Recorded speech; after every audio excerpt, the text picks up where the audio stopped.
What's going on, guys? This is David 2.0, aka Deuce Dot with Dear Future Self XYZ. I am Legend of YouTube, Instagram. Welcome to Dear Future Love. This is going to be our, introductory video to our brand new vlog project that we're putting together.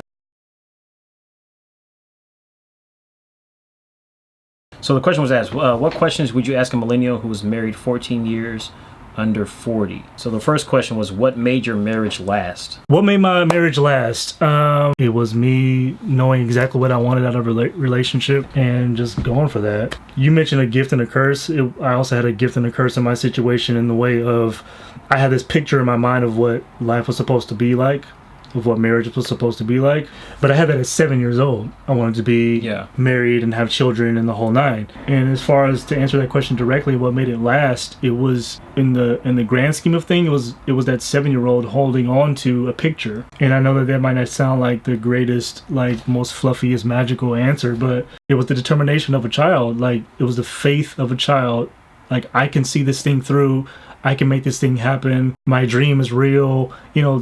All this sentiment is what kind of carried that relationship out. In a very practical sense, communication, even though it wasn't the greatest, but I was very adamant about what I wanted in a relationship, and she either could choose to build that with me or not, and she chose for a while to stick around and see what happened. But yeah, just a lot of communication, perfect or imperfect. I had 3 children, so I think that factored into it. The fact that we had established a family. If there weren't children involved, we may have stopped around 7 years. The 7-year itch thing is a real thing, believe it. And also we had faith. We grew up in church together, and we had very similar belief systems and philosophy and things. And so I think that catered to the length of our marriage as well. Not even necessarily we're both Bible believing Christians. It was just because even in Christendom you have a lot of different philosophies and ways of thinking and stuff. Next up was, I would ask, are you still married and are you happy? So that's one question, and it's 2 questions, so I guess that's 3 altogether. No, I'm not still married.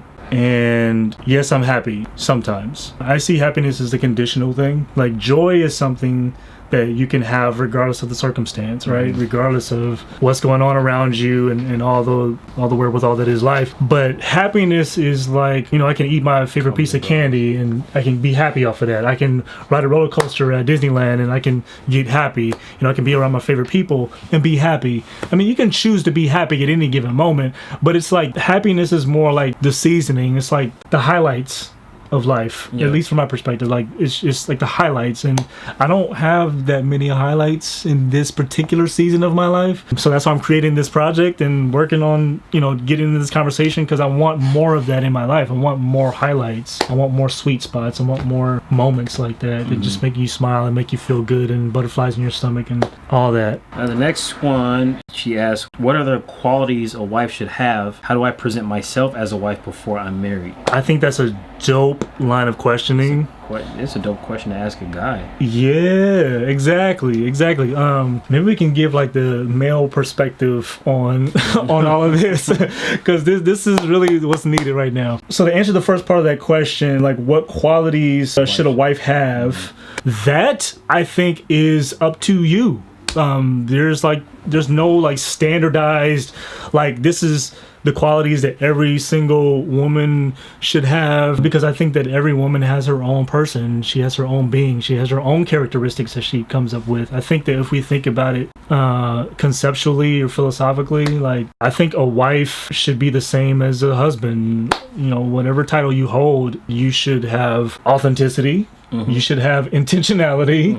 You should have that reciprocity, good communication, or be working at having good communication with your partner. It's a give and take, man. I mean, a lot of people, both men and women, they have a hard time with the word submission. But what I find with submission is that you're submitting an idea for consideration, for a proposal. You're submitting something. To submit to someone, in them submitting to you, it's you're sharing in that conversation. So it's they're sharing of themselves and you're sharing of yourself, and in that submission, I think, is where the magic happens.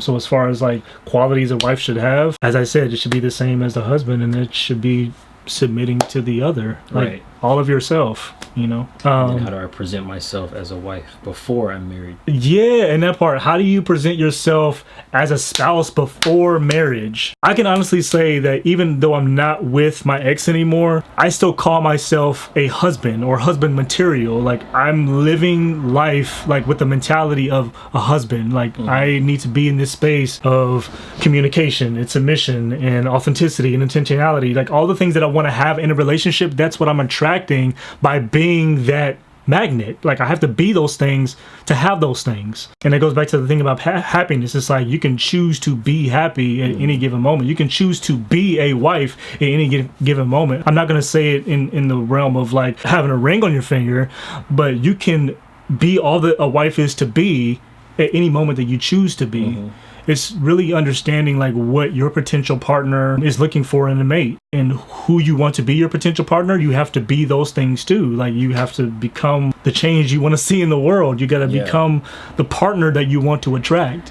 And so as far as like what can you do to be a wife, to be a spouse before you're married, it's just to be who you're gonna be in that relationship. Yeah. Like, commit to that. It reminds me of when like first time parents, when they find out that they're pregnant. And it's Facts. Like, I need to, I've got to be a dad now. So before the baby's even born, they already take on that whole mentality, and it just kind of works that way. So it's kind of the same thing, except you don't have that, or maybe you do have the man already, but to just live that life as if it's already. Next was, why did you think you were ready in the first place? Did you think your current life was in order enough to sustain the future you saw for yourself? Did you even think about your future and whether or not you could end up alone? Why did I think I was ready in the first place? I don't think there's such thing as ready. It's like having children. Like, when we started having children, we kept asking each other the same question, and was like, okay, are we even ready for this? There's no ready. You just commit to something and you do it. You can't have an emotional attachment to how it's supposed to look or how it's supposed to be and how it's supposed to, you know, be developed or whatever. Like, you just commit to a thing, and that's just your commitment. It's like when you give your vow and you say I do, like, you're committing to something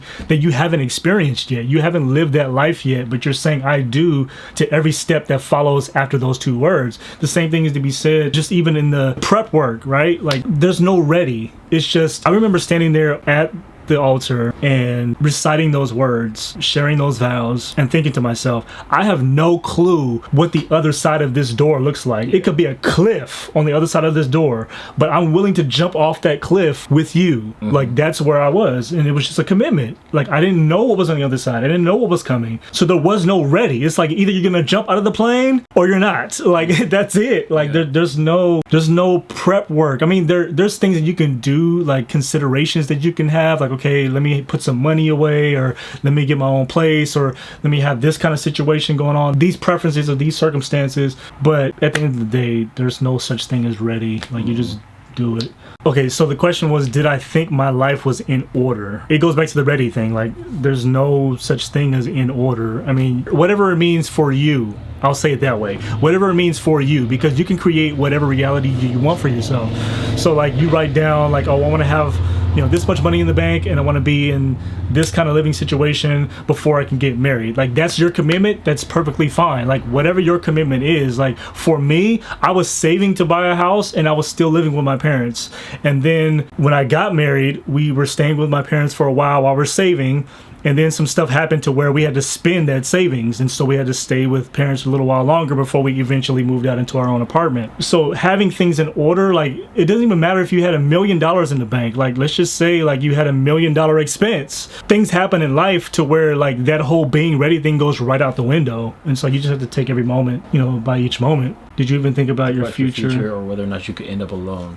Yeah, so, like, I think there was a point where I was preparing myself mentally to be alone, but that's absolutely not what I wanted and not what I was committed to. So it was almost inevitable for me to get married at the time that I did, or even around that time. It could have been a couple of years later, a couple of years earlier. I got married, 3 years out of high school. So that was kind of crazy. I was preparing myself to be alone, but that's not what I was committed to. So I was kind of like split between like, okay, there's the possibility that I could end up alone because women are acting a certain kind of way with me right now. But then there was the other fork in the road where it's like, okay, this is what I'm committed to and this is ultimately what I want. So, I mean, I saw the possibilities. Yeah. After 14 years in, committed and bonded, which one of those things was put on the back burner and not ministered to? I would say that we were not present to the same things. And I say that nicely. I was doing a lot of work on myself, and I was also doing a lot of work on the relationship and my contribution to that. We had been to therapy a couple of times over the course of our relationship, and I was just putting in the work. It didn't seem that she was putting in the same effort because it was possibly something that she didn't really want. As a matter of fact, I think that it was part of her that knew that she didn't want this relationship. She was doing what she thought was right and what she thought was what I got from our conversations was that she was doing what was right and what she thought was good, you know, to marry the good guy, to have the children, to be the wife. And then at some point later on in the relationship, she even said that she had lost touch with her own identity. She was David's wife, she was the kid's mother, but who was she? And so I could totally get that. I could totally understand that. A number of conversations around that whole thing. I would say one thing that she got that I didn't always appreciate for myself was alone time. Like, I didn't really get in the way that she got alone time. I was always like wanting to be with her and always around her. I think part of that though was because I was working all the time. I was in the mortgage industry at the time, doing really long hours, sometimes since the wee hours of the night. And when I got home, all I wanted to do was be at home. All I wanted to do was be with her and be close to her and just be all up in her face. And she's like, I need my space, I need my alone time. And because we just had very different schedules, very different lives that we lived and stuff, and she just wanted to get away from the kids, get away from home, get away from everything. And I was just really clingy. On her end, I was really clingy. On my end, you know, I wanted to be around my one, you know, my person. We just weren't present to each other's needs as much as we could have over the years. And I think ultimately the reason why it died off is because she wasn't willing to cultivate new connections and build on those new connections. And so I just had to let go. You know, we had a good run in so many words, and we had a very adult conversation. I asked her if she was in love. She said no, and we got to the root of where that started and stopped and all that. It was very adult of us. It was probably like one of the best conversations we had. The next one was, what would they do differently, if anything? Knowing what they know after 14 years, would they have waited to get married? I think this answers the second question too for me. I would have put the brakes on the marriage. I started to when we were engaged. I remember we had pulled over in front of her aunt's house. I was just having a heart-to-heart with her, and I said, I think we're moving a little bit too fast. We're still young. I want to get to know you better. I want to develop this relationship before we move forward. I know exactly what I want, but I want to make sure that you know what you want, because for whatever reason, I had sensed that she wasn't fully where I was. And not to say that we were like up or down or whatever, but just she wasn't where I was. We weren't present to the same things. She ended up breaking down and crying about the whole thing. And the engagement for her in that conversation was like proof of our relationship, or proof of our, the legitimacy of our relationship. And after some time and some considerations, and ultimately what I was committed to and all this, and let's just move forward with the relationship, let's move forward with the marriage. And so that's what we did. If I would have did things differently, if I was able to go back, I would take that time to either get to know her or just put pause on the whole relationship to take time to get to know myself, because there was still a lot of development happening there too. See, as far as waiting on the marriage, yes, I would have. And then it starts with why. Did you feel pressured? If you could do it all over again, would you prefer being married young or older with more wisdom? Did I feel pressured? No, absolutely not. I did not feel pressured. And I think a lot of people assume that because we were so young that I was pressured. As a matter of fact, my boss at the time, this job I was working at, when I told them that I was getting married, this smile kind of creeps across their face. I'm like, okay, when is she due? And I'm like, that's not the situation. Like, is it because I'm black? Like, what was good? Like, nah, the same thing. I told people I was engaged to my ex. Oh, was she pregnant? No. It's like, nah, man, like I actually want to get married. This is what I actually want for myself. Yeah. Like, and sure, I'm young, I get it, I get the cautionary tale or whatever, but I'm getting married for love. Like I actually love this person, I'm in love with him. I would still prefer getting married young, and I'm gonna tell you why. Wisdom is nothing more than knowledge in application. Like if you are able to apply the knowledge that you've accumulated, that's wisdom. Because you can have knowledge, you can read every book in existence and not ever apply anything that you've ever read or ever learned in life, and you can just have a bunch of knowledge. But once you apply it, that's wisdom. But you can do that at any age. I'd taken it upon myself because I told you guys, like I had this whole picture in my mind from like 7 years old. So from 7 to 21, I'm accumulating all this knowledge that I was ready to apply. I wanted to apply this knowledge, like, and so I had already been dropping gems and putting bugs in people's ears, like just putting the idea out into the universe, like, hey, look, this is the kind of person that I am. This is the kind of relationship that I want. I really ultimately want to be somebody's husband, and that's what I attracted into my life. So I would still prefer to be married young because, I mean, now, like right now at the time of this recording, I'm 36 years old. I have 3 children, 2 of which are going to the school that I graduated from, which is insane. But I'm still young and sexy enough to start my life over again if I want. You know what I'm saying? Like, it's such a profound place to be because I feel like I've accomplished so much when it comes to like starting a family, intentionally starting a family and doing all these things that I've accomplished in my life up to this moment. And I'm not even halfway through this thing yet. Yeah. So I would still very much prefer to be married young. And 36 is still young, It's still young. Let's go. If you guys want to see more episodes, be sure to subscribe and hit that bell notification so you'll be notified every time we upload a brand new video. Join the conversation and help us make love real again.